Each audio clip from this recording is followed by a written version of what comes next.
tonight's theme, which is, don't let the other people know because, I've been running all the webinar series. However, this is probably one of my favorite topics, which is how to make money in any economy. Okay, by a show of hands, who here loves the topic that we're going to be going over tonight? All right, if your head is not up, you might want to rethink why you're here tonight. We never really take any offense, when you realize that maybe investing is not for you, maybe the subject is not for you. However, I do believe that tonight, this session is extremely relevant to every single person, whether you are brand new into investing, just thinking about getting into investing, or maybe you've already got a portfolio built up. However, you are also looking for ways to pivot, to grow, to scale, and you're also wanting to protect everything that you have worked so hard to create. Tonight, I feel like it's extremely applicable to everybody. And so welcome once again. I can see there are a lot of people coming in now. So Jeffrey and Nina, if you can just help me out and allow people to come in. Sure. As they sign in, that'll be awesome.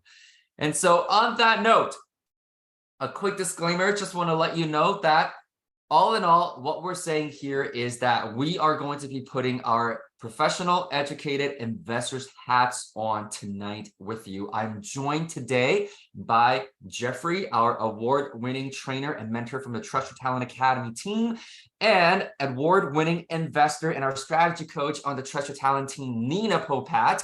And I myself, my name is Tim Tai. I am the CEO and principal for Trust Your Talent Academy. And really what we want to do here tonight is, again, despite what you might be making assumptions as, I don't have a lot of letters behind my legal name. So I'm not here really as a financial planner or a realtor, an accountant, or mortgage broker, tax advisors. What I am, and more importantly, me and my team are here for tonight, and the hat that we're putting on, as I mentioned, is as educated and professional investors.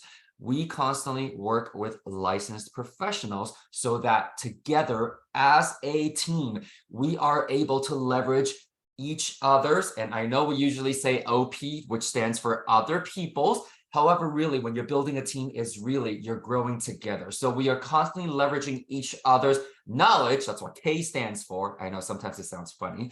Other people's time, other people's expertise and experiences. I really want to highlight experiences because so many of us, I always say that I do believe that every single person, the sheer fact that you've already made the time tonight to even log in onto a webinar on a Tuesday evening, despite how busy life may be right now, you're already ahead of the game, which means I have no doubt that you have the tenacity, the resources, and the drive to accomplish whatever it is that you put your mind to, including financial independence and financial success. However, leveraging other people's expertise and experiences is really what got everybody in the Trust Your Talent Academy community to be able to fast track, to collapse and shorten the time frame in which we achieve our results. And so last but not least, one of the biggest things that we always share with others is the art and science and structure and processes of leveraging other people's money. Because at the end of the day, I don't need to see a show of hands right now. Every single person, even if you came loaded in the best way possible, you're always going to run out of resources when you're looking at investing in real estate, or better yet, leveraging real estate as an asset class. And so I want to remind everyone to make sure that you understand being a trained investor, in my personal opinion, completely biased, I'm not going to sugarcoat that, is the most powerful position to be in. And if you agree with that, you're in the best room you can possibly put yourself in this evening. And so with that said, I always encourage everybody to have your cameras open. Remember, if it's a safety concern, you're off the hook. If you're eating, don't worry about it because it's not like we can, steal your food from you via the screen. But we just want to make sure that you are as present as you possibly can be by having your camera on, because you've already made the time for it. Make sure you maximize your return on your time investment, okay? And other than safety concern, if nature calls, please make sure you turn off your audio and your video. As much as I know we're all lovely people, we don't need to follow you into your private spaces. So with that said, also, this video is being recorded, maybe for marketing purposes. However, we know that not everybody that registers can always make it on time because things tend to happen last minute. And what that means is every single one of these webinar series is actually recorded and put on our YouTube channel.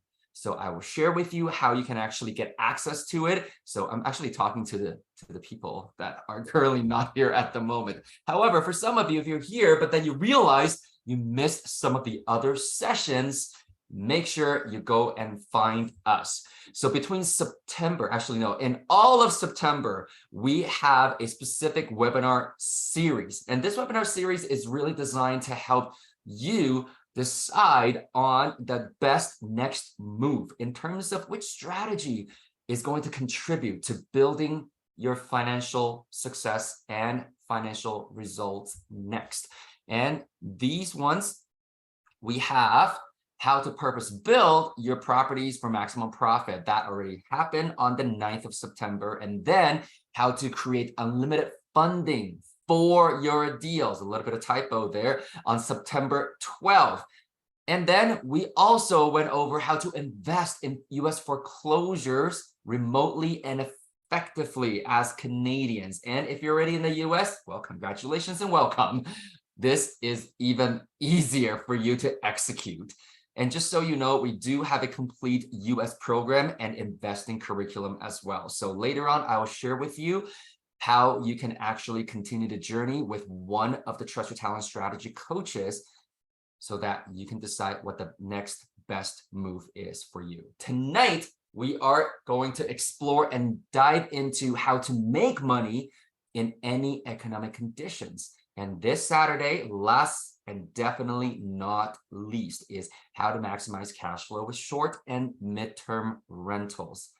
And so on that note, that will wrap up the webinar series for all of September. And as I mentioned, every single previous recording, including tonight's and the upcoming ones, are all available on our YouTube channel. So if you're not there yet, make sure you go and look for Trust Your Talent Academy on YouTube and subscribe to it. So every time there's new content, you will definitely get a notification there.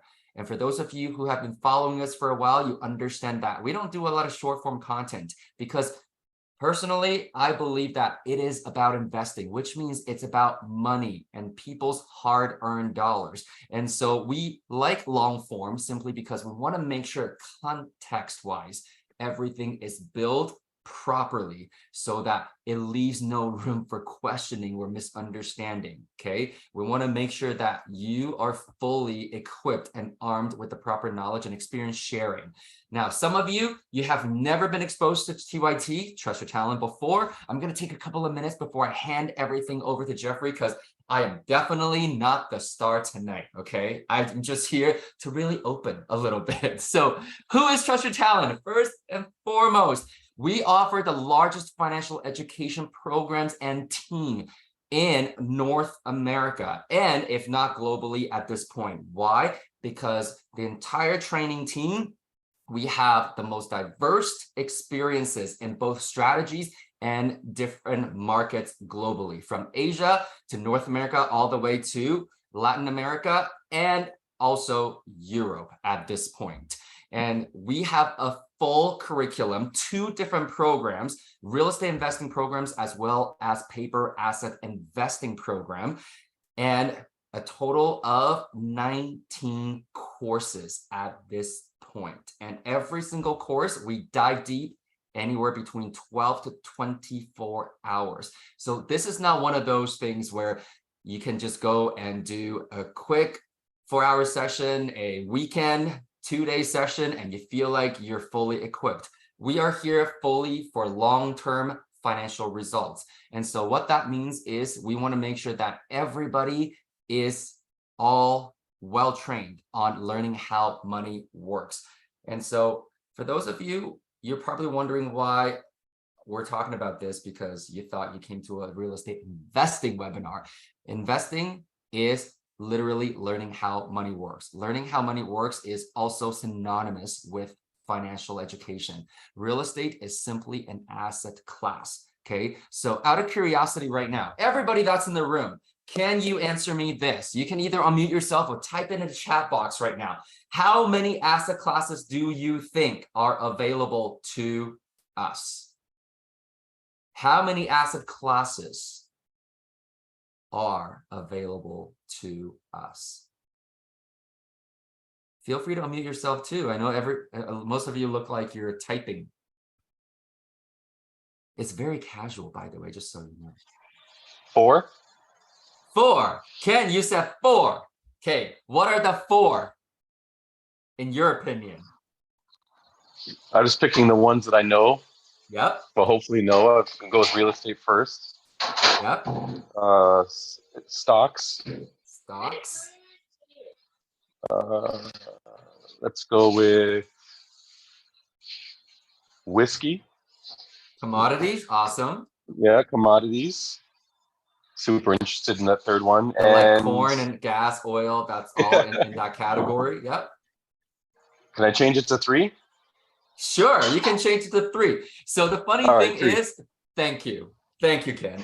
For those of you who are unsure about this, honestly, it depends on, I guess, who you follow, what you've been reading up on. Really, I've heard 3, 4, 5, because this is also why we just started the paper asset investing program. It's the fact that you can actually trade in so many different asset classes through paper assets. Why? Because stocks commonly is known as paper assets alone. However, these days, gold, silver, it used to be precious metal as an asset class, can now be traded on paper as well. Many of you probably know that. Businesses technically is an asset class for a lot of people, and commodities is one of them, in addition to real estate, which is really the focus of the webinar series this entire month. So I really want everybody to understand that this is also why we said we have the largest financial education program and team, because virtually anything that you can possibly think of that you can potentially make money from through investing strategies, TYT has got you covered at this point. And this is actually very new as of September. Most bespoke curriculum, meaning customizable, because we believe that everybody's starting point and financial goals are different. And so we have the most customizable curriculum in the entire marketplace. And all trainers, coaches, and mentors walk the walk. What does that mean? And why is that important to you?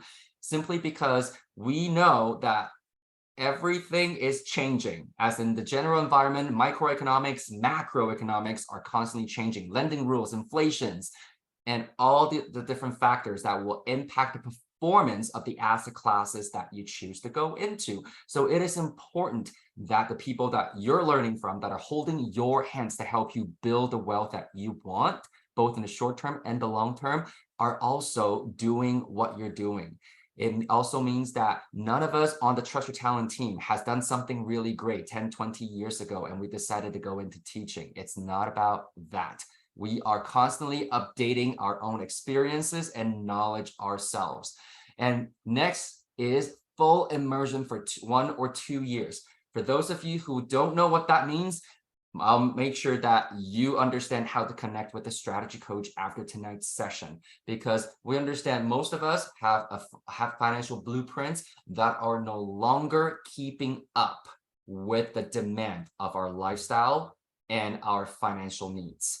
And so we believe that for the most part, it does take 1 to 2 years for many of us to really see that pivot point and starting to create the results that we're looking for. And this is also why we're very honest with everyone. This is not get rich quick. We're not here to just simply show you how to buy anything, because we like to say this, okay? If you want to take a look at your hands right now, if you're driving, you can probably take a look at your hands too, okay? All thumbs are fingers. However, not all fingers are thumbs. The same goes for all investors are buyers. However, not all buyers are investors. And the main differentiation is financial education and level of financial literacy. Anybody that's got some resources can buy something. However, we want to teach you how to invest properly in both the short term and the long term. And last but not least, education only. We want to focus on growing sustainable income and wealth for you. Every single coach, trainer, mentor on the Treasure Talent team, we've come together because this is what we love to do. This is the impact we want to leave in the world. We have all declared financial independence and or financial freedom at this point. We don't need your money. We don't want your money, simply because we know there's a lot of people out there that will train you just enough and then leverage you as their other people's money. And that's not how we function, because we want to completely eliminate that factor that's called conflict of interest.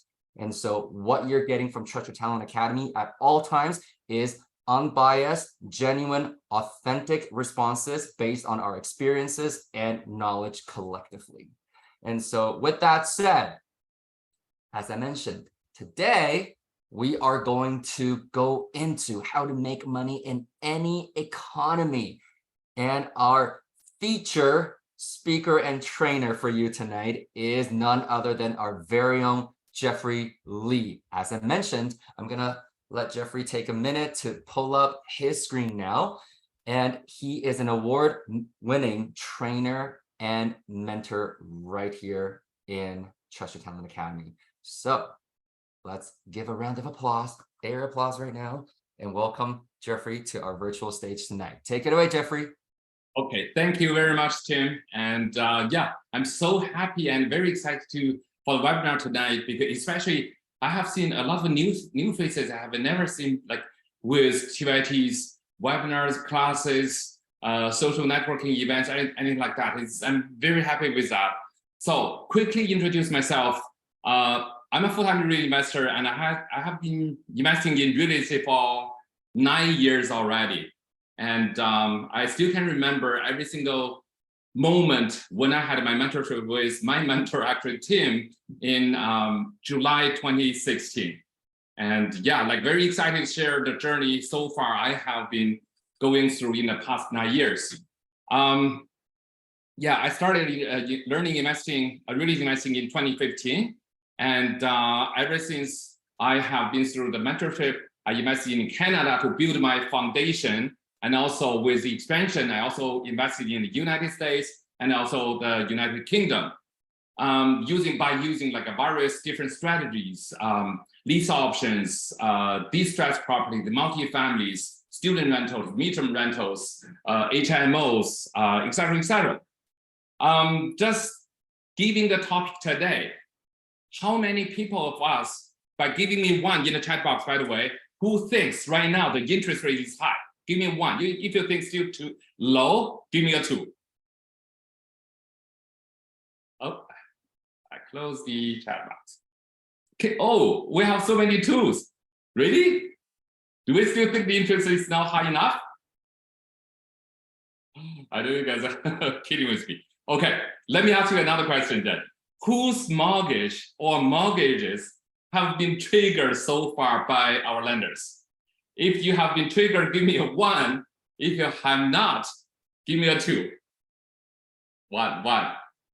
Hopefully, really, Ken. Okay, you haven't been triggered yet. Suzanne. Okay, really good for you guys. Really good for you guys. Okay, awesome. Like basically, so far I have think, okay, all my mortgages basically have been triggered, right? So with that said, so far, how many people think our real estate market is resizing, like I mean, is in a recession stage, or we are going to recover very, very soon? Just give a thought. If one is recession, you don't know, Ken. Okay, no problem. I just want to show you a graph I found on the internet. So basically, with real estate market, it's the same thing as any of the other markets. We also have different phases or different stages. So we have recovery stage. So with the recovery stage, you can see the vacancy rate in the market is declining. And everyone is very sad at the moment. There's no new constructions, basically. And at phase 2, when the market is going wild, then it is at expansion stage. So the vacancy is still going very, very low, and there will be more and more new constructions. And at phase 3, which is the oversupply or hypersupply, then the vacancy, because the supply is too much, then the vacancy is going to increase. And there will still be a lot of new constructions. And at phase 4, the recession stage, the vacancy will still increase. Well, like there will be more completions, but like people now are feeling very sad about the market, and there will be probably no more new constructions. So basically, the graph shows us that real estate market is the same as any of the other market we have just mentioned: stock market, future market, commodity market, foreign exchange markets, etc., etc. Just maybe a lot of us will think the volatility of real estate market will be less. However, let's think about this, because real estate is not cheap. The overall amount of money for any real estate, relatively speaking, is big. So the impact on the mistakes we can make can also be even worse than maybe some of the other markets if we don't do it correctly. So how can we make sure we, as educated investors, we can always make money in any real estate market cycle?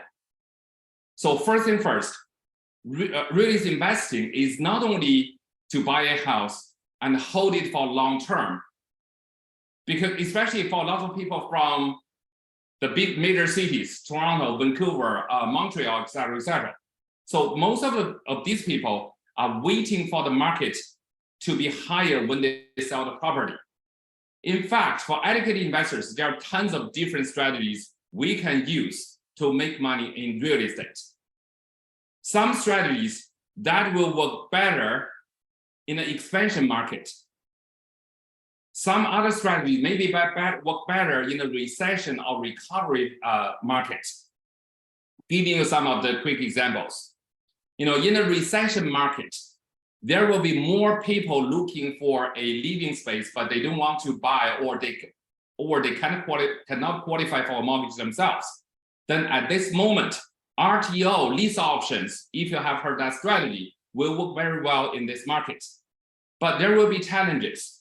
Tenants need help on their credit. But it's hard to qualify for a mortgage.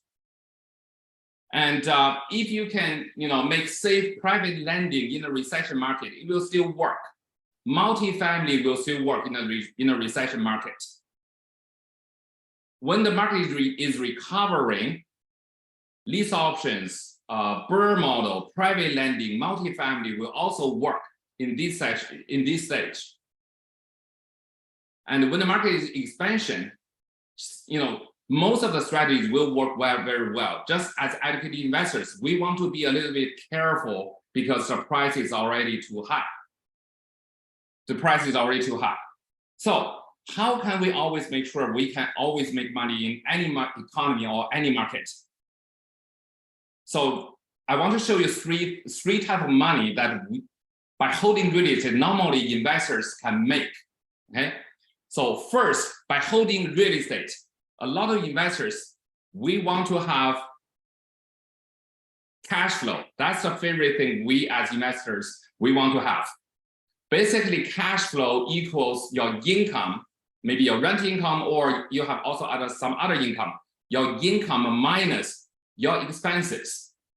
And by minus expenses, the only thing you still haven't paid yet is your mortgage payments or your debt services. So income minus your expenses and then minus your debt services equals your cash flow. But the problem is that because of high interest rates right now, the debt services can easily eat all or most of the cash flow for many of our properties. Many investors are now even experiencing negative cash flow, which they have positive cash flow before. So which means actually an asset which gives you positive cash flow before now can be a liability. However, if we can control it properly, a liability can also be an asset. And we can also leave enough buffer or add enough value to improve the income and reduce the expenses so that we can maintain the cash flow. So cash flow is one thing that we always want to make when we hold a real estate. And the second type of money we can make by holding real estate is mortgage principal pay down. Mortgage principal pay down is when we make payments on our mortgage. Normally for conventional mortgages, a portion of the monthly payment goes to the interest, and the other portion of the monthly payment goes to the principal. So when you refinance or when you want to sell the property, the mortgage principal paid down over the time is still your profit. So like we have been, many of us have been like triggered by our mortgage lenders. So when your NOI, your income minus your expenses, is less than your interest, your mortgage payment will be triggered. So when your mortgage is triggered, then there is no mortgage principal paid down already. We may have some options. So the lender will give you a call. Mr. Borrower, now your mortgage has been triggered. You probably have to go pay a lump sum payment in order to keep the amortization, like a number of years, your mortgage will be totally paid off. Or maybe you can refinance your mortgage or increase your monthly payment.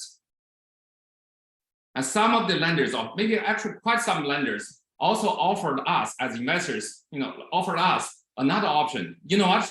You can still maintain your current monthly payment. It won't be changed. However, at the moment, all your monthly payment goes to your interest, and your monthly payment may not be even enough to cover your interest. And now your mortgage become negative amortizing. Your amortization will become longer and longer, and there will be no mortgage pay down in this case. So what I'm saying is that actually mortgage pay down is also not very reliable. When I started learning, I never thought, yeah, okay, I even didn't know the concept of mortgage trigger. So right now, like mortgage pay down is also not reliable. And the third type of money by holding real estate you can make is appreciation. It's appreciation. Appreciation equals your property's current market value minus your purchase price. So two ways to make, basically, if you want to have enough appreciation, there are two ways to make the spread between your fair market value of the property with your purchase price. You can let the property to be worth more. There are two types of appreciation. Market appreciation, which is determined, the demand and the supply on the real estate market. And there is another type of appreciation. We call it active appreciation or false appreciation. Basically, what it means that you as an investor, you control the appreciation. You have full control. You let the property be worth more. So that is called false appreciation. So if you can make the property worth more minus your purchase price, your appreciation will be big enough. So that is the appreciation side. But also at the same time, to make the spread big enough, you can also lower the purchase price. Market appreciation is not reliable because that's not something we can control. Any one of us can control, right? But false appreciation is something you can control. What I'm saying is that to lower the purchase price, you need to buy a property under the market value when you bought it. You need to buy the property under the market value when you bought it. The real reason educated investors can always make money in any market is because they use some of the principles whenever they invest. No matter the market is hot, no matter if the market is going sideways, or no matter the market is going down, they always have some principles in order to make those type of money. So I'm going to give you two of the most important ones today. First thing first, you can make a screenshot or maybe you can write it down. First, making money when you buy, or some people call it making money in the buy. This is the most important one for educated investors. Giving an example, maybe you have like heard the deal I have shared in the class before, that I have ever bought a very small 2 units with a purchase price of $220,000. And when I find the mortgage, the lender sent the appraiser to the property to do the appraisal. And when the appraisal report came back, the 2 units was appraised at $320,000, which simply means that I have made $100,000 when I bought the property.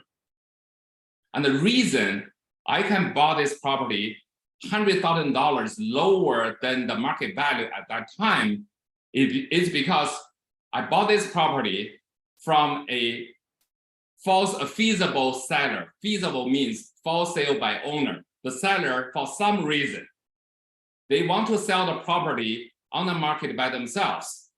Maybe they don't want to pay the realtor's commission. Maybe they want to sell it they believe they can sell the property at an even higher price than the realtor. So in this case, my seller is actually a retiring lawyer. He doesn't really care that much how much price he can sell the property. He just wants to quickly get rid of the property so that he can enjoy his retiring life. So that's the reason, we provide a quick closing. However, we negotiated a very, very good price, $100,000 lower than the appraised value. So making money when we buy is the most important thing for educated investors. We can make money. Okay, we buy it from the motivated seller. We buy it from the motivated seller. So you as an investor, you have to find out why the seller wants to sell a property and how you can provide a solution in order you can make money when you buy. So when you make money in the buy, then think about the 3 types of money I have just shared it with you. When you can make money in the buy, your purchase price will be lower, which also means your mortgage amount or your debts will also be lower. With less mortgage payment, your cash flow will be more. And when you want to refinance the property or when you want to sell the property, no matter where the market goes, even though the market is not going well as you expected, you can still make money. Even though the market is decreasing, you may still be able to make money, or you are probably the last person to lose money. So making money when you buy is the most important factor, that we can always make money no matter what the economy looks like, no matter the real estate market where it is. And second one I want to share with you is to add value. So remember the keywords, add value. This is the second reason why educated investors can always make money. Because we understand, it's very important to add value to our properties, and we add enough value. Remember, I show you the quick calculation, how to calculate the cash flow. Cash flow equals your income minus your expenses and minus your debt services. So your income minus your expenses equals your net operating income, your NOI. By adding value, you can improve the NOI. Because quickly think about that. Two properties with the same location. One with a better interior condition, and the other one is totally, is totally in a very bad condition. You need to do a lot of work before you can rent it out. Which one you can get higher rent income? So as investors, when we buy a property, we want to buy the property that is a little bit distressed so that we can add value to improve the income. And also by adding value, sometimes maybe, you know what, I'm going to separate the utility meters. I'm going to add some insulation, for example, so that my operating expenses will also be lower.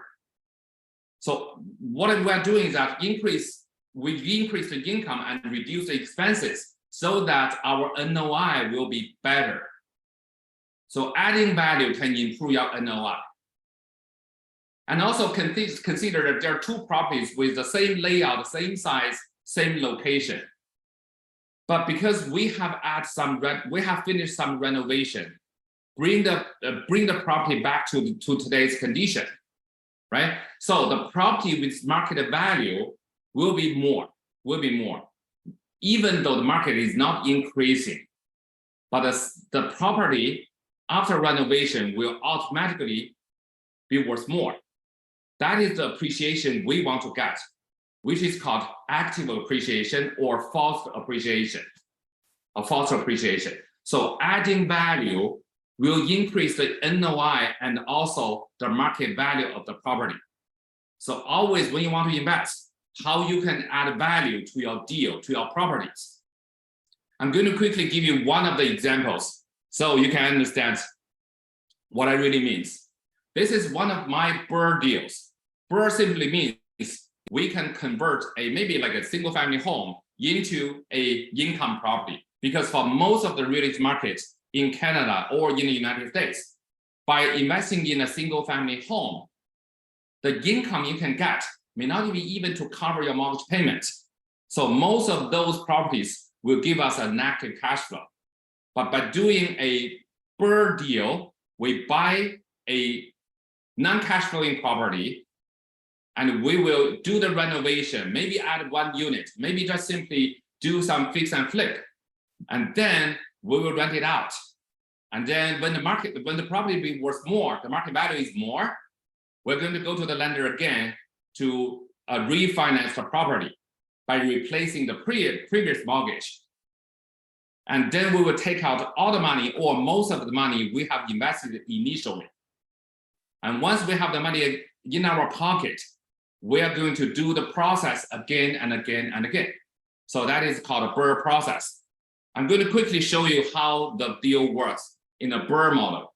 So this is one of the properties I have ever bought before, and this is a very typical BRRRR deal. The purchase price of this property is $235,000. It is a pretty large single family home.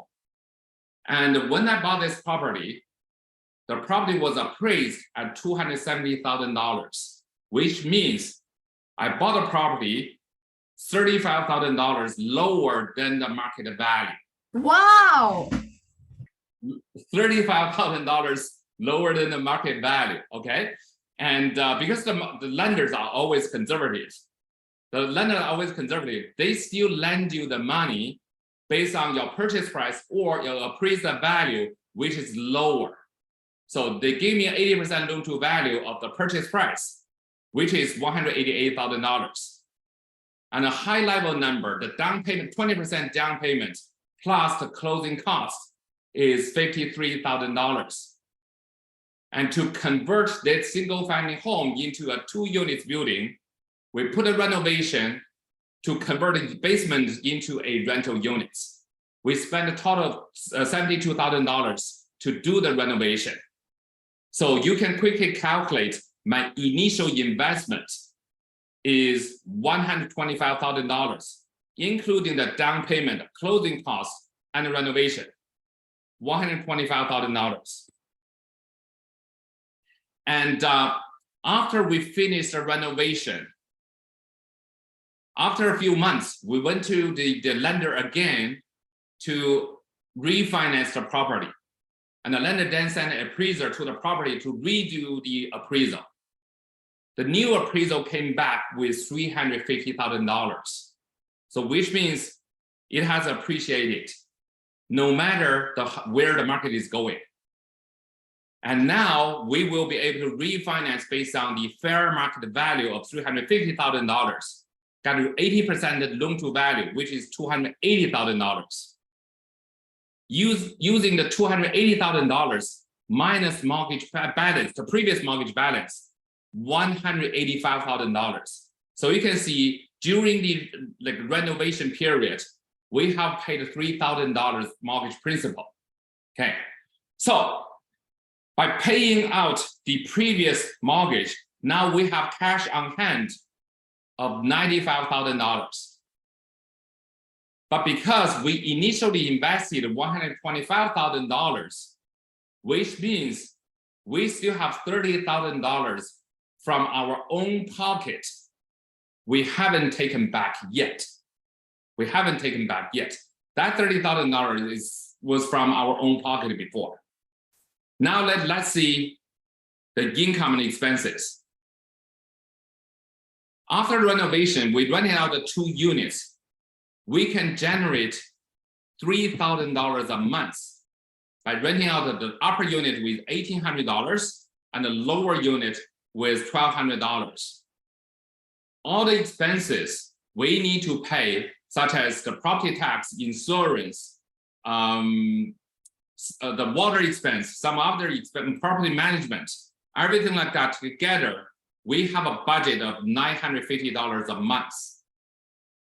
And our new mortgage payment for the $280,000 every month was $1,330 every month, which means our cash flow by using the 3,000 minus 950 and minus 1,330, we have a positive cash flow of $720,000.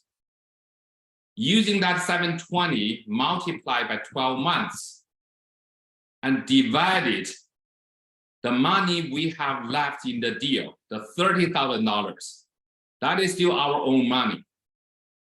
So we have a cash on cash return. Cash on cash return basically means the return is only from your cash flow. Shit at a bitch crib. Look, guys, whenever you at a bitch crib and your stomach start hating on you, Michelle, do you mind to mute? So cash on cash return, we didn't count in the mortgage principal pay down, and we didn't build in the future possible market appreciation. We only consider cash flow in this case. So the cash on cash return in this deal is 28.8%. And in summary, so you can see we made $35,000 in the buy. So in this deal, even if the market didn't appreciate at the time when we want to refinance our property, the property will still be worth more. And a portion of the appreciation was from the $35,000 we made in the buy. So that is one very important factor. And we have a 28.8% cash on cash return. And we still have 20% equity, which is 20% of the $350,000, 70K equity left in the deal after we have refinanced the property. And we're going to keep the positive cash flow of $720 per month every single month. So by looking at this deal, see, we have made money in the buy, and we add value to make the property be worth more from $235,000 to $350,000. So not including the renovation cost, the appreciation is something we call false appreciation. And the false appreciation was gained by the value we have added to the property. We have added to the property. So with that said, some of you have known that Trust Your Talent, every year we have an annual conference. And this year, we're going to have the annual conference next month in Vancouver. And I am going to be the real estate investment fundamentals and the distressed property trainers.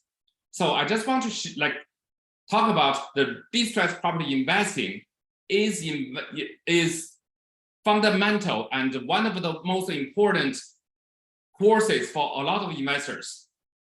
For many people, they have a misunderstanding. Buying a distressed property, they thought is the same thing as doing a fix and flip. And some of the people will think, you know what? I have a full-time job. I have to go to work at 9 a.m. in the morning, and we'll go back home after 5 p.m. in the afternoon. I don't have the time to do fix and flip. That is not something I want to use to really investing. Or you know what? I don't have money. And I heard people that saying that a lot of distressed properties are super ugly, super distressed. They cannot qualify for mortgage. I don't have the money to do the fix and flip. This is totally a misunderstanding. So there are often a lot of people that people will think, you know, distressed property is the same thing as fix and flip. It's totally misunderstanding. All the strategy investors, you know what? No matter what your main strategies are, distressed property is critical and fundamental to your strategy. Because who can agree with me that our tenants will not take care of our properties as much as you can as an owner or as a landlord? And sometimes, yes, investing in distressed properties will involve some renovation. But even though you don't want to do fix and flip, at some point, we will face some renovation. No matter you are doing a short-term rental, no matter you are doing a lease option, or you know, we just want to buy multifamilies, which is a very popular strategy a lot of investors want to use. But you know, when you buy multifamilies, you also have basically two options. You can either choose to buy turnkey properties. Basically, you will pay the top dollar value, the top dollars to buy the property. You have no potential to improve the performance of the property. However, you can also buy something called a value add.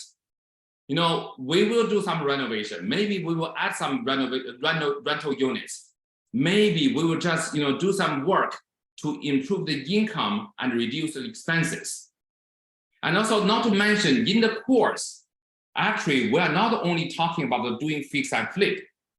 We are going to teach you how you can build your power team, how you can find the good contractors, how you can work with them effectively and productively. And also, yeah, we will cover fix and flip. We will also cover some creative strategies, especially one of my favorites. We call it a BRRRR model. As the example I've just shown you, doing a BRRRR deal, you can, a lot of the investments actually is the BRRRR process. Doing a BRRRR process, you can, you know, maybe make a deal that is not really a deal into a deal. You can probably convert a okay deal or even a bad deal into a good deal. You may do some renovation. Maybe you just simply, improve, take a little bit time to improve the income, to reduce the expenses. This can be still a very good BRRRR process. So there are so many different ways you can invest in distressed properties. Okay, and yeah, basically, what you can learn from the course, we are going to cover the fundamentals for any investors. I'm going to show you how you can build your power team, especially your rehab power team, and how you can find distressed properties in any market, distressed property in any market. And when you are facing a deal, a potential opportunity, how do you evaluate? Is it really a deal or maybe it's not? And when you want to put an offer, how do you want to draft the offer to make your offer competitive and also protect yourself properly? And of course, we're going to cover one of the most popular strategies you can use on distressed properties, fix and flip. And I'm going to show you how you can do a BRRRR deal. BRRRR is one of my favorites. We can have our money in, we can have our money out in a relatively shorter period of time, and you can still have the positive cash flow. And if you can run it properly, you can even have a free asset for your lifetime. Okay, and also, no matter what your strategies are, how are you going to manage the renovation when you need to? How you can work with your contractor?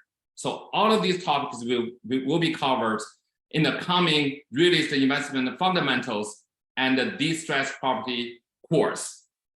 Okay, And that's the main content I'm going to share with you today.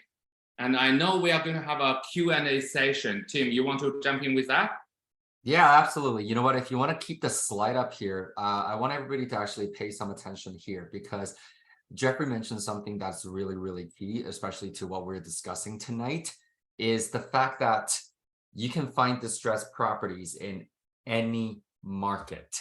And really just, I think, Jeffrey, it's okay if I just, give away the farm a little bit, right? Is the fact that I think so many people, when they think about distressed properties, people think about physically distressed properties. However, me personally, again, I always say this, if you gave me a hammer, it's really more of a weapon than a tool. Like I don't really build anything with it. I'm not handy like that. And so my favorite when I learn about distressed properties and the fact that it can be applicable in any market is the fact that it can be financially distressed owners. Okay, it's just that over time, financially distressed owners tend to let the maintenance and care go a little bit, and that's when it turns into physically distressed properties. But I really like to catch them when the physical asset itself is not as run down. I mean, you don't win them all, let's put it that way. However, I think a lot of you, especially if we met just a few months ago, because I know I was sort of doing this little circuit where everybody wanted to hear about one of the deals that I did, actually my very first deal in the US, just about 10.5 years ago now, where I was able to BRRRR an entire mobile home park and created $2.4 million in US dollars in about 16 months. And so again, it's the sky's the limit, and distress really is the fundamental. So regardless of what stage you're in and what kind of strategies, like what Jeffrey was saying, this is really a very, very key reminder, because I know, and I'll be very honest with everyone, at some point in my career, there have been times where I'm like, I'm just going to buy something that's brand new. It's just easier. However, remember, easy has never really gotten us anywhere, especially when it comes to financial results. So very, very important. So I just wanted to share that. Okay, Tim, I know we have collected some of the questions before this webinar. So what about, let's go ahead with those questions first. And yeah, if any questions coming up, we're going to go those. Okay. Yeah, let's do that. I think we actually posted them onto the screen already, right? Yes. So that it's a bit more, there's a more structure to it. As you can see, we like to handhold you through the process as much as we possibly can, and then it's free flowing. So first question is, why do people want to sell off market, even in a hot market? Well, there could be a lot of reasons why people want to sell their properties off market, even though the market is hot. Because sometimes, as Tim just mentioned, sometimes when the sellers want to sell because they are facing some financing stress, and or they may have some personal reasons. They want to maybe reunite with their families. Maybe they find another job. They have to sell. They have to sell their home quickly. So in that case, they may not even have the time to sell their property on the market. And also, like for some other sellers, I'm thinking that they don't want to, the sellers or the owners, the landlords, they don't want their tenants know that they are selling the property, or they don't want to go through those, showings by the realtors. So there could be different reasons. And some other people, I have to say, not everyone is educated. They just simply want to save the realtor's commission. They believe they can make more by selling off market. So those are some of the situations I can think, why people may sometimes want to sell their property off the market. Yeah, so you know what, like I mean, I'm gonna jump in there. It's very, very common the way we see it, especially when people are actually not selling off investment properties with tenants in place. They're selling off, let's say, principal residence because they are financially distressed. And again, that kind of goes hand in hand with the pre-foreclosure stage of things, which we actually discussed in the previous webinar. But the point is, nobody wants to deal with, oh my goodness, there's another showing. Oh my God, there's another showing. I got to pack up my kids, my dog, my house, and make sure that it's clean and presentable. And sometimes they have to go through that over and over again before they even get offers in. Obviously, in a hotter market, you know, chances of you doing just a couple of open houses or just a few showings, it's more in your favor. At the same time, when you're financially distressed, you probably don't want people kind of going in and out that much either. So I've seen that happen quite a bit. And that's usually when we can identify some really, really good opportunities. However, I do want to stress this though, because sometimes I know there's this weird perception with some people that, you know, some investors are only there to be predatory, kind of like what happened in Maui, for example, not too long ago. And that's the thing. We want you to run and create and build your portfolio and your business and your income streams ethically. Okay, this is not about being predatory. The way we look at it is that, again, sellers need to sell, buyers don't have to buy. You have every single opportunity an option to make that decision for yourself on how you approach building your business. And I saw that Nina kind of had her hand up too. Did you want to share something? Yeah, I was just thinking, you know what, I think this is also one of those things where a lot of people are becoming investors or wanting to become investors, and how do you find a deal, and do you jump into a deal, and how do you run your numbers and it looks good, and anyone through marketing now as well can make things look really good. However, at the end of the day, if you don't know how to run your numbers, you can see, I mean, every day I get like 5 to 6 to 7 emails talking about off-market listings. And it sounds great, and we want to jump on that because there's a feeling of exclusivity.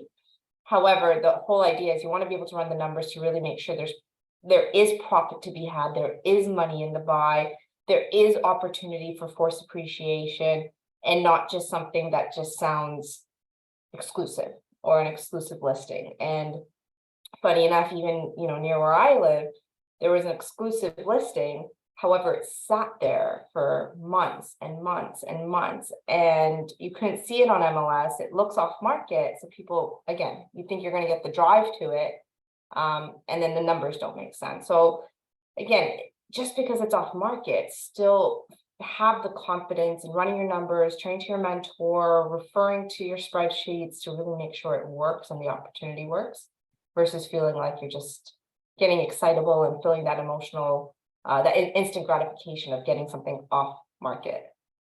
Awesome. Jeffrey, why should all investors understand the importance of distressed properties? This is very important because, you know, each one of us may have different strategies. Some of us may want to do, you know, lease options, multifamilies, short-term rental, et cetera, et cetera. So, but no matter what your strategies are, buying a property under the market value is super important. And think about that. You know, when you want to buy a property, and if the property is in a perfect condition and the market is hot, and the seller, you know, they are not urgent to sell, how can you buy the property easily under the market value? So buying a property which is a little bit distressed, or buying a property from a distressed seller, that can make us a lot easier to have to make money in the buy. So that is one thing. And as I said, our tenants, yeah, we can have like a really awesome tenants, but, you know, like it's very common that the tenants will not take care of our properties as much as we will as a owner or landlords. So at some point, we will face, all investors, we will face some renovation.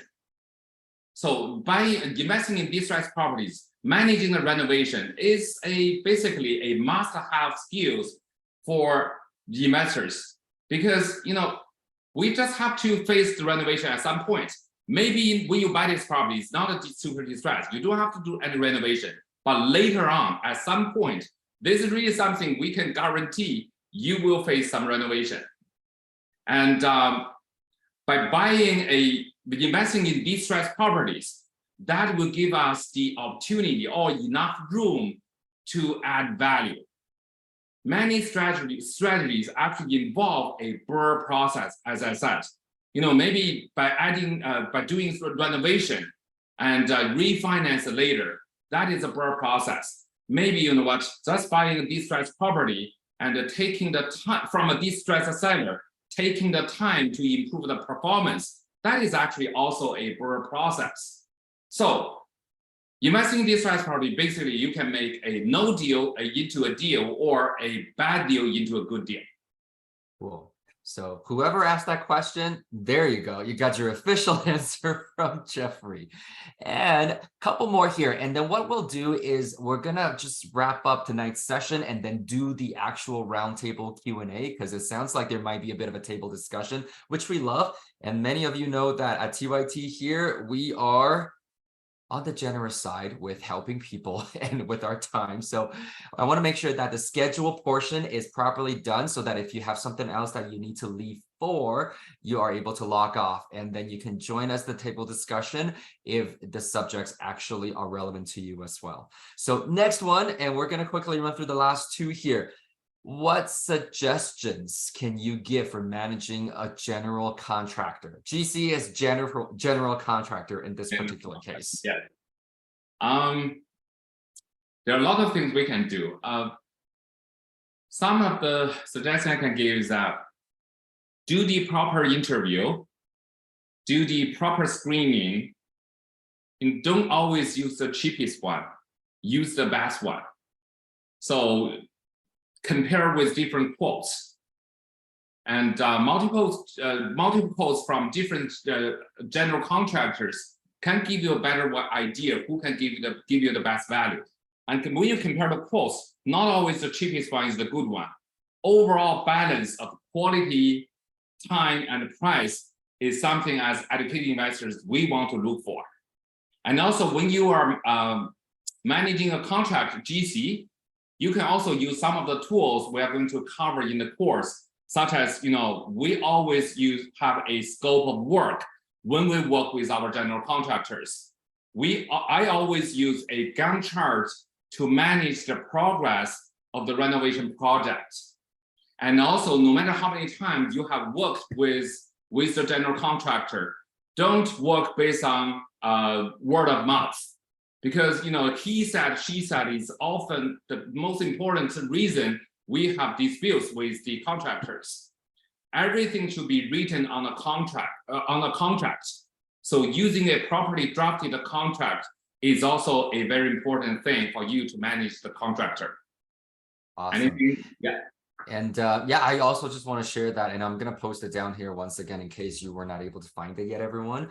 This is the YouTube channel, and actually at the end of July, we did a webinar with a general contractor based out of the GTA, and they actually have they actually do take care of a lot of the different markets in that whole market. And so with that said, go and find that find that recording, because I think a lot of you will take a lot out of it, because I mean the GC himself was actually making suggestions on how you can actually comb through the messes, or in our case we always like to say we kiss a lot of frogs to find a prince. So encourage you to go there.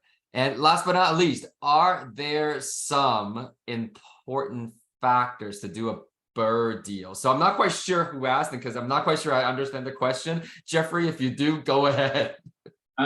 Just some of the important things when we have to pay attention during the BRRRR process is that the first two things I want to say is that we have just covered in tonight's webinar, that you want to make money in the buy when you do a BRRRR deal. Actually, not only BRRRR deal, like maybe all of the deals you want when you want to invest. Okay, all of the deals, and also adding value. Add value is also very important. And to do a BRRRR deal, basically we are converting a property into an income property. So analyze the deal upfront. Let the numbers do the talking. So make sure you don't assume the property will be worth this much, and you will have this much cash flow every single month. do the market research, do the analysis before you really go into this deal. And because a lot of times when we do a bird deal, there will be some renovation involved. Understand the city bylaws and some important building codes as an investor are also very important. You don't want to have an illegal rental units for your bird deal. And last but not least, I would say using some creative financing structures. For example, in the beginning, when you buy a property that is distressed, you may or may not be able to qualify for a conventional mortgage. You can use creative financing to buy the property. And even after you finish the renovation, when you refinance, you can always also use different creative financing, OPM, different creative financing strategies. Maybe you have a second mortgage. Maybe you can still borrow some short-term loans. As long as you can have your return better than by only using a conventional mortgage. Yeah, that's something investors are always looking for. Cool. Yeah, so thank you. I'm not quite sure if any of these questions came from those of you who are attending live, because we've had situations, we've been running webinars all year now, and we've had situations where these questions are asked by the people that have to watch the recording later. So we hope that this answers pretty much everything. And as promised, what I'm going to do is share a few things with you and kind of bring us to sort of the schedule end time. And then we can open up the floor and to have another discussion, because I know that this is something that you are looking for. So, by the way, always love it when everyone participates, because the more we participate, the more we all get out of this as well. And on that note, want to share some upcoming events with everybody. As you remember, this Saturday at 11 a.m. Eastern time, there is the last of the webinar series for September, which is going to focus on short and midterm rentals. And upcoming events in addition to that, well, actually, this just happened and this was a completely sold out event. And what's happening next now is our workshop in Vancouver. And for the very, very first time in Trust Your Talent Academy history now, we are running a 3-day workshop on financial education. And so we're going to properly break it down into real estate investing as well as paper assets investing. And you're gonna come and learn and see the multiple strategies and ways to generate multiple streams of income, as well as creating long-term wealth. I will share with you how you are able to get registered for that at this point. So here we go. And I know some of you private messaged me to say that the first link that I shared didn't really work for you. So I'm hoping that the other link that I share work for everybody. Yeah. Okay, good. So this is the channel. Make sure you subscribe. And what I want to share with you here is that once you land on the trustyourtalent.ca main page, the home page here, you're able to go into workshop registration for Vancouver. So that's the next live, and that's 3 days in length. And in case you're not able to attend that one in person, we also have an online workshop on November 18th as well. And so once you get in there, we always say action takers get rewarded at Trust Your Talent. And so with that said, once you've decided and made the commitment to further your financial education, you are going to receive right now a promo code for 50% off, 50. This is already a BOGO event, and when you type in TYT Rocks, I'm sharing that with you, and apply code, basically 2 people, 3 days worth of training for $148.50. So for some of you, this is literally a no-brainer. And we also offer a 100% money back guarantee. For whatever reason, if you don't think that your knowledge base is advancing during the workshop at any given time, you let us know and we will be happily giving your money back. Okay, so you got nothing to lose. This is the place to be. Plus, as a bonus, because we're actually going to be running this particular workshop during our annual conference, you're going to be getting access to actually meeting a lot of the existing community already, so that you don't have to take our word for it, take everybody else's word and experience for it. So next, what are you going to get from the workshop? All of these things. We always say, treat every single workshop like a shopping trip. Why? Because we mentioned earlier, it is not a one-size-fits-all journey. You're not here to just learn multifamily and how to buy it. Remember, you're here to learn how to invest and leveraging the strategies that will contribute to your financial goals the most effective and efficient ways. And as I mentioned, it's only $297, but because you're here, you get a 50% promo code for yourself +1. Next, what is our annual conference? Well, our annual conference is a big mega event that we bring together. Usually all of the Trust Your Talent events are internal, especially the live ones, other than the online component. And so this one in particular, we are having 5 different courses. And as you can see, the webinar series, the entire month, is designed to really help you decide which is the best next course for most people, your next move, in terms of how to leverage real estate as an asset class to create multiple sources of income, or just more income in general and long-term wealth.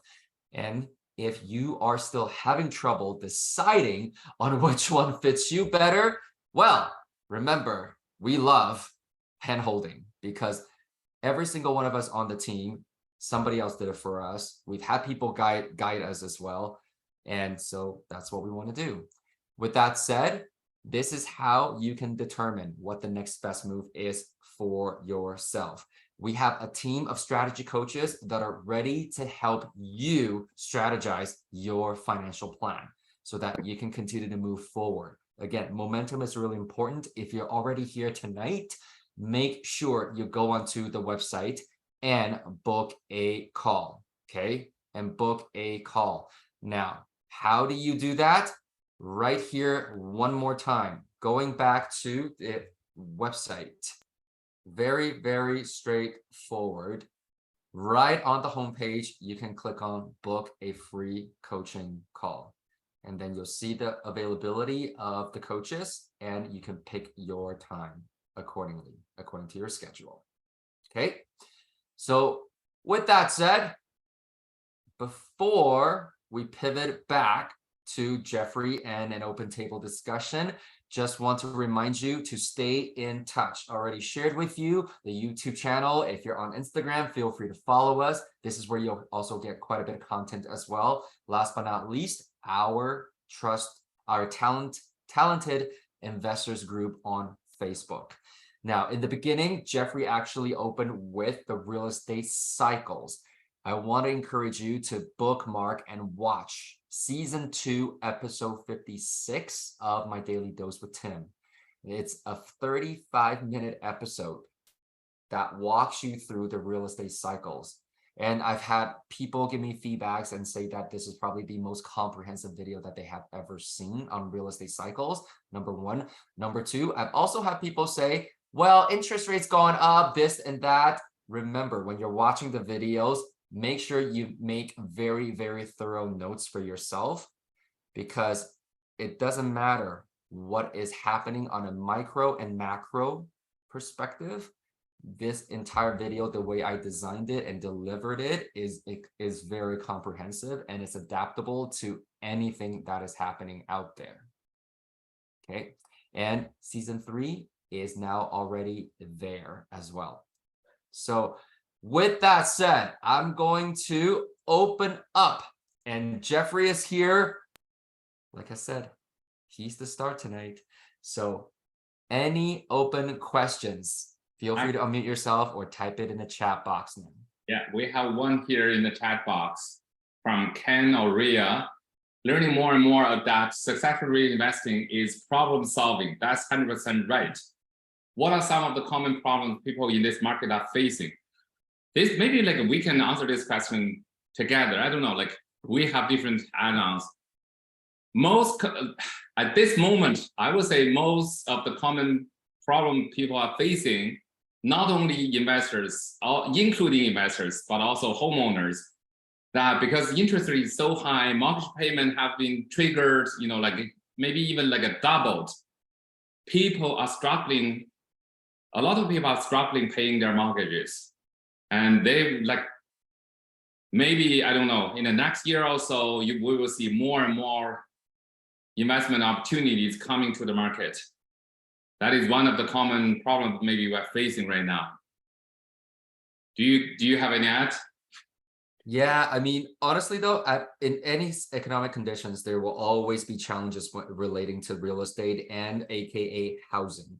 And this is why we always say that, for example, lease options is an amazing strategy in any single market for any investors, beginning or experienced, to factor into their wealth building strategy. And I mean, for me personally, just because this is my personal experience, I was an immigrant and I was, I didn't have a lot of money. So I had to always have roommates and never really lived in like really fancy places. And so for me, being able to leverage real estate as an asset class, my goal has always been provide quality housing, because there's literally a lot of, as we probably have heard or seen, even a lot of the traditional typical slumlords out there. And unfortunately, some of these slumlords are uneducated investors, but that's also because I think the term investor is coined too easily and too loosely. Too many people think that just because they have a rental outside of their principal residence, they're considered investors. And unfortunately, most of the times, the salespeople, AKA people that are selling you at pre-sale centers, pre-constructions, and or realtors, again, not all realtors are created equally, or not all just like not all investors are created equally. They basically think that as long as you're buying another property outside of your principal residence, you're considered an investor. But then guess what? When the economy gets a little tough, a lot of these amateur investors, they don't care about the quality of their rentals, just because they don't want to open up their wallet to fix the things that need to be fixed, to maintain the things that need to be maintained, because they're already having trouble putting food on the table to begin with.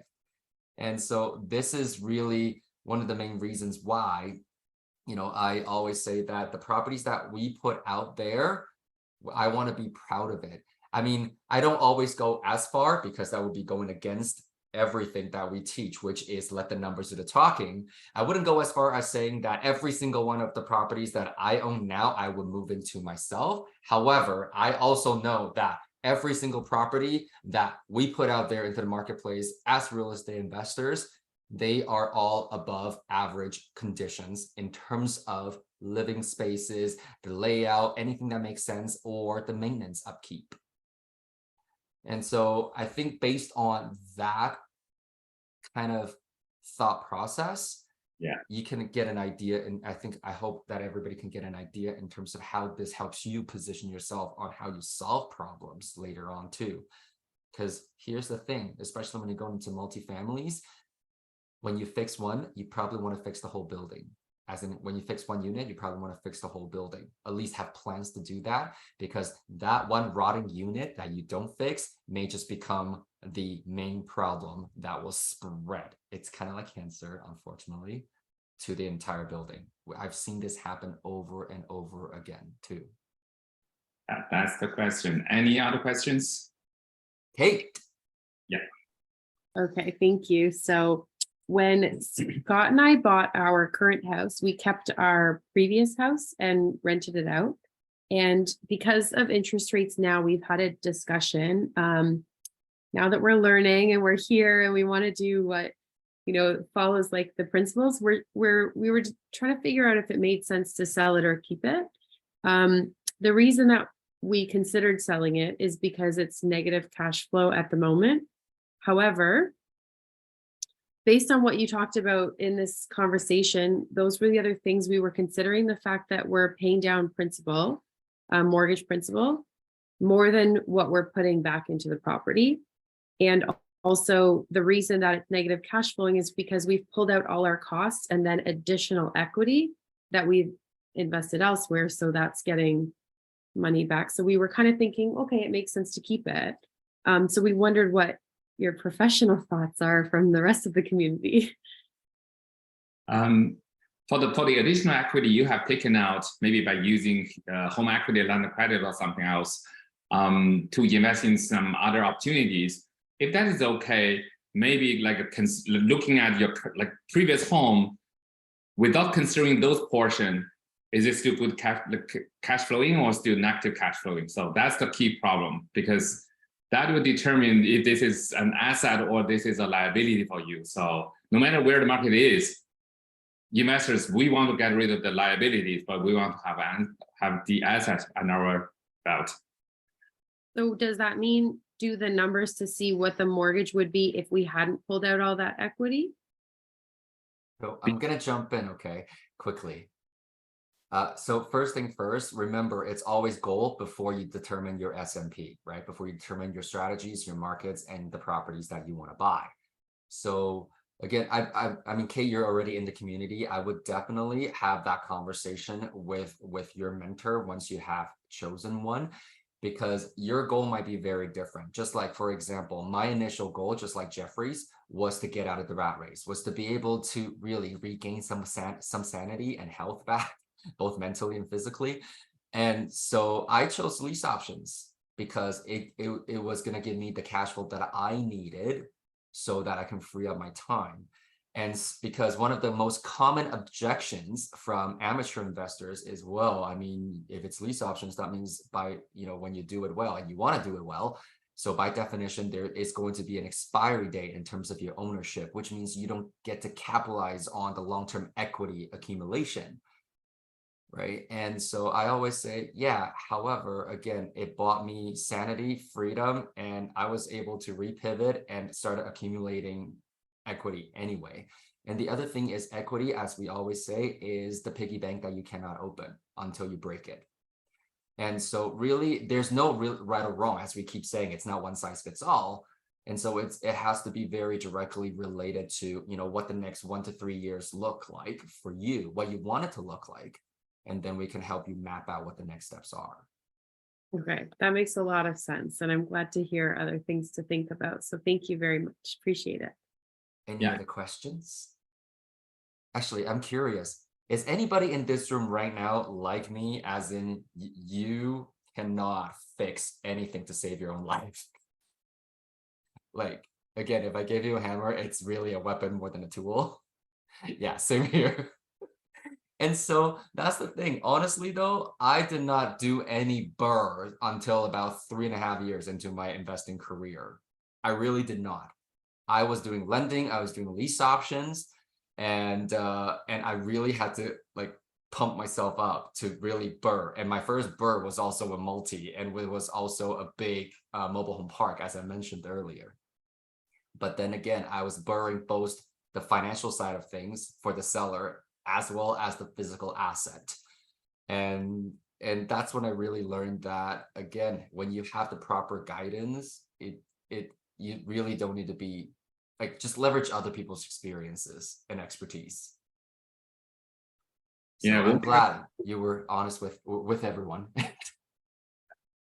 When I just learned it, when I had a mentorship with Tim, I didn't really know the term of BRRRR. We just call it buy, fix, and hold. So, but it's the same logic. And as I said today, like a BRRRR process not always have a renovation. Maybe you just, having a process to improve the property. Yeah. So, Jeffrey, you're dating both of us. The reason why we didn't hear about BRRRR is because BRRRR, in case you didn't know this, it really did not get popularized until about probably 2018, 2019. And this is why we always say BRRRR is not a strategy. BRRRR is a process, okay? I personally own a lot of different businesses now since real estate investing took off, and we BRRRR everything. In one of our first restaurants, we had to go through a BRRRR. That entire BRRRR process was to update the menu, was to do some physical renovations in the store, updating the systems, and having staff turnover. That's adding value. That's renovation in itself. And then as a result, the value went up. We were able to pull out equity. So BRRRR, and that's, you know what, this is my opinion, so take it with a grain of salt. I always say this is how I can actually spot an amateur, is when they call BRRRR a strategy. BRRRR is not a strategy. BRRRR is just a process that we all use. Okay. And that's really welcome to TYT. Yeah. Any other questions? We're good. Okay. Well, thank you, everybody. Jeffrey, do you have anything else you want to share? Some last minute wisdom? No, not really. We have talked so much, but I just want to see everyone in Vancouver next month. That's all. Yes, I know we're going to see a lot of you looking at the screen already. We're going to see a lot of you. And for those of you who are not in the community, get in touch with a strategy coach, get the coaching call process started. Again, we don't bite, we don't twist your arm to do anything you don't want to do. Everybody else will tell you that. This is a journey that you have to opt in. Okay. We always say it's a hand up, not a handout. You gotta want it because it's your financial future. So on that note, thank you everyone for making the time to join us tonight. We trust that you got lots of value out of this discussion, this webinar, and this presentation. I will see you with Gustavo this Saturday, and you can see him actually in the room tonight as well. I will see you here on Saturday for how to maximize your cash flow with short-term and midterm rentals.